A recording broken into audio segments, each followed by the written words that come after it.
સુરતમાં નજીવી બાબતે પણ હત્યાની ઘટનાઓ સામે આવે છે। રાંદેર વિસ્તારમાં આવેલા શ્રીજી નગરીમાં વાહન ખસેડવા જેવી નજીવી બાબતે થયેલા ઝઘડામાં એકની હત્યા કરાઈ છે, તો હત્યારા બે સગાભાઈ સહિત 3ને રાંદેર પોલીસે ઝડપી પાડ્યા છે।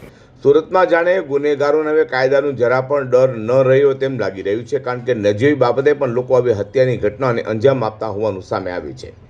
રિક્ષા ખસેડવા જેવી નજીવી બાબતે એકની હત્યા કરાતા પોલીસ દોડતી થવા પામી છે। વાત છે સુરતના રાંદેર વિસ્તારમાં આવેલા શ્રીજી નગરીની।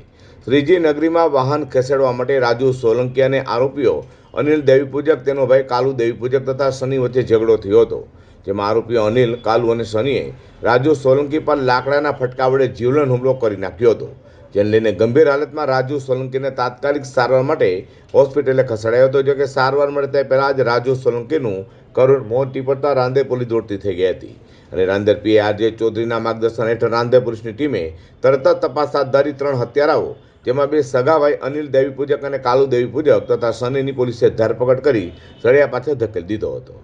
તારીખ 10/1/2026ના રોજ રાંદેર પોલીસ સ્ટેશન વિસ્તારમાં કાલુ, અનિલ અને સની 3 ઈસમો રિક્ષા લઈને નીકળેલા, જેઓએ રોડ વચ્ચે ઊભી રાખતા આ કામે રાજુભાઈ ભગાભાઈ સોલંકીનાઓએ રિક્ષા હટાવી લેવા કહેતા તેઓ વચ્ચે બોલાચાલી થયેલી અને બોલાચાલી બાદ મારામારી સુધી આ ઝઘડો પહોંચેલો, જેથી રાજુભાઈને આ 3 આરોપીએ લાકડા વડે માથાના ભાગે ઈજાઓ પહોંચાડેલી, જે બાબતે રાંદેર પોલીસ સ્ટેશનમાં BNS કલમ 103(1) મુજબ ગુનો દાખલ કરવામાં આવેલ અને રાજુભાઈ સારવાર માટે હોસ્પિટલમાં હતા, જેઓ સારવાર દરમિયાન 21/1/2026ના કલાક 21:23 વાગે મરણ ગયેલ છે, જેથી કાયદેસરની કાર્યવાહી પોલીસ દ્વારા હાથ ધરવામાં આવેલ છે।